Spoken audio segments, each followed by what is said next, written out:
নমস্কার বন্ধুগণ, আশা করি আপনারা সবাই ভালো আছেন। ভাবার মতো কথা থেকে আমি রামপ্রসাদ এসে গেছি নতুন এক খবর নিয়ে। তা বন্ধুগণ, আজকের ভিডিওটা শুরু করার আগে আপনাদের একটা খুব সোজা প্রশ্ন করি। আপনি কি নিশ্চিত আপনার ভোটার কার্ড নিয়ে আর কোনো ঝামেলা নেই?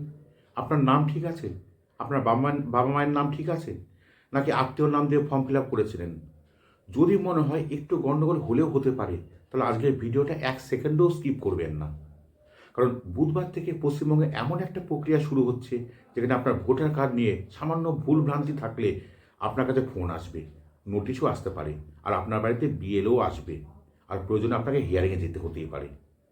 তা বন্ধুগণ, নির্বাচন কমিশন খুব স্পষ্ট করে জানিয়ে দিয়েছে এই বুধবার থেকে হিয়ারিংয়ের নোটিশ পাঠানো শুরু হবে। কিন্তু হিয়ারিংয়ের আগে আরেকটা বড় কাজ শুরু করে দিয়েছে কমিশন। আপনারা কি জানেন সেই বড় কাজটা কি? 1.5 কোটিরও বেশি ভোটারকে ফোন করা হচ্ছে। হ্যাঁ বন্ধুরা, এটা কোনো গুজব না, এটা সত্যি। ইতিমধ্যেই গ্রামে শহরে পাড়ায় পাড়ায় অনেকেই ফোন পেতে শুরু করেছেন। এবার আপনাদের মনে প্রশ্ন আসতেই পারে, ফোনটা কারা করছে, কী জন্য করছে? আবার অনেকে এরকম প্রশ্ন করছেন, তাতে ফোনটা কি কোনো স্ক্যাম কল? না বন্ধুরা, বেশিরভাগ ক্ষেত্রে ফোনটা আসছে নির্বাচন কমিশনের আধিকারিক বা বিএলওদের তরফ থেকে। তবে ফোনে খুব বেশি কিছু জিজ্ঞেস করছে না, সাধারণ কয়েকটা প্রশ্ন। এই ধরুন, আপনার নাম কি, আপনি কোন এলাকার ভোটার, আপনার ভোটার কার্ড আছে তো, ফর্ম ফিল আপ করবার সময় আপনি কাকে আত্মীয় হিসাবে দেখিয়েছিলেন, এইসব আর কি। আর এই উত্তরগুলোর ওপরে কিন্তু ঠিক হচ্ছে আপনি সন্দেহ তালিকায় পড়ছেন কিনা। তা কারা এই সন্দেহ তালিকায়, চলুন যাওয়া যাক সেই কথাই। নির্বাচন কমিশনের কাছে যে তথ্য পৌঁছেছে তাতে দেখা যাচ্ছে 1,67,00,000-এরও বেশি ভোটারের তথ্য সন্দেহজনক, মানে 1.5 কোটিরও বেশি ভোটার। এদের মধ্যে রয়েছেন যাদের নাম 2002 সালে ভোটার তালিকায় নেই, যাদের বাবা মায়ের নাম 2002 সালের লিস্টে নেই, যারা ঠাকুরমা ঠাকুরদা অথবা কোনো আত্মীয় নাম দিয়ে ফর্ম ফিল আপ করেছিলেন, আর যাদের ক্ষেত্রে জেনারেশন ম্যাপিং ঠিক নেই। তাই এবার দেখা যাক জেনারেশন ম্যাপিং বা প্রজন্ম ম্যাপিং নিয়ে এত সমস্যা কেন। বন্ধুরা, একটু বুঝিয়ে বলি।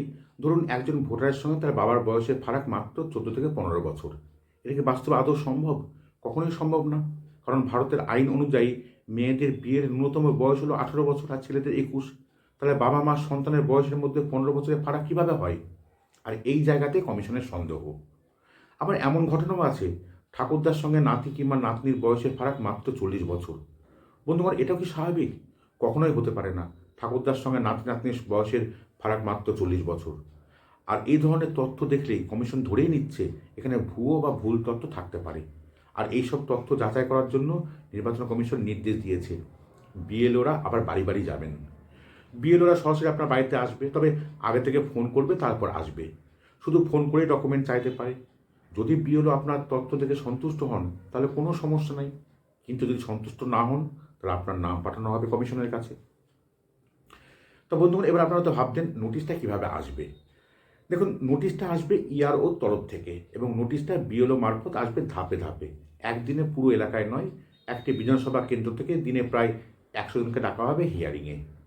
তা হিয়ারিংয়ে কী কী ডকুমেন্ট লাগবে এটা নিশ্চয়ই আপনারা ভাবছেন। বন্ধুরা, এই অংশটা মন দিয়ে শুনুন একটু। হিয়ারিংয়ে গেলে সাধারণত লাগতে পারে আধার কার্ড, বর্তমান ভোটার কার্ড, পুরনো ভোটার কার্ড যদি থেকে থাকে, এবং যাকে আত্মীয় দেখিয়েছেন তার ভোটার কার্ড, এবং 2002 সালে ভোটার তালিকার প্রমাণ।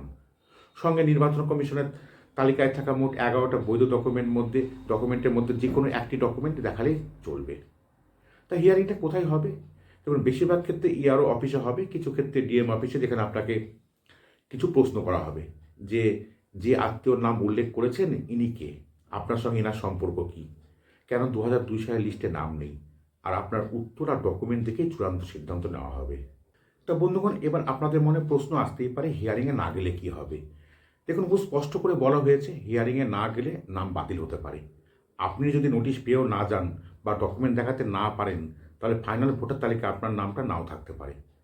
আপনাদের মনে এমনও প্রশ্ন আসতে পারে, নাম বাদ পড়লে কী করবেন? বন্ধুগণ, আপনাদের ভয়ের কিছু নেই, আপনি আবার আবেদন করতে পারবেন, ফর্ম 6 আর ফর্ম 8। তবে হ্যাঁ, আবার হিয়ারিং হবে, আবার যাচাই হবে, আর সব কিছু ঠিক থাকলে আপনার নাম ফাইনাল ভোটার লিস্টে আবার উঠবে, কোনো চিন্তা নেই। বন্ধুগণ, এসআইআরের সময়সূচি এটা কিন্তু খুব মনে রাখবেন, ভুলে গেলে একদম চলবে না। 16ই ডিসেম্বর খসড়া ভোটার তালিকা প্রকাশিত হবে, এরপর অভিযোগ জানানোর প্রক্রিয়া এবং শুনানি চলবে। 14ই ফেব্রুয়ারি চূড়ান্ত তালিকা প্রকাশিত হবে।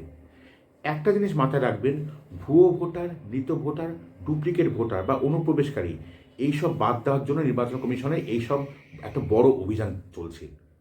ইতিমধ্যে 58 লক্ষের বেশি ভোটার ফর্ম বাতিল হয়েছে।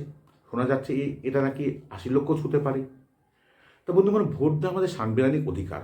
আপনার কাছে যদি কাগজপত্র ঠিক থাকে তাহলে অযথা চিন্তা করবেন না, আপনার নাম ঠিক চূড়ান্ত তালিকায় উঠে আসবে। তবে কমিশন থেকে আপনাকে যা যা করতে বলা হবে সেগুলো অবশ্যই করবেন, অবহেলা করবেন না। একটু অসতর্ক হলে সেই অধিকারটা হাতছাড়া হয়ে যেতে পারে। তাই সতর্ক থাকুন, সচেতন থাকুন। তা বন্ধুগণ, এই ছিল আজকের প্রতিবেদন। যদি ভিডিওটি ভালো লাগে তাহলে লাইক করবেন আর পরিবার ও বন্ধুদের সঙ্গে শেয়ার করবেন। আর নতুন হলে চ্যানেলটাকে অবশ্যই সাবস্ক্রাইব করবেন। দেখা হবে পরের ভিডিওতে। ততক্ষণ পর্যন্ত ভালো থাকবেন, সুস্থ থাকবেন।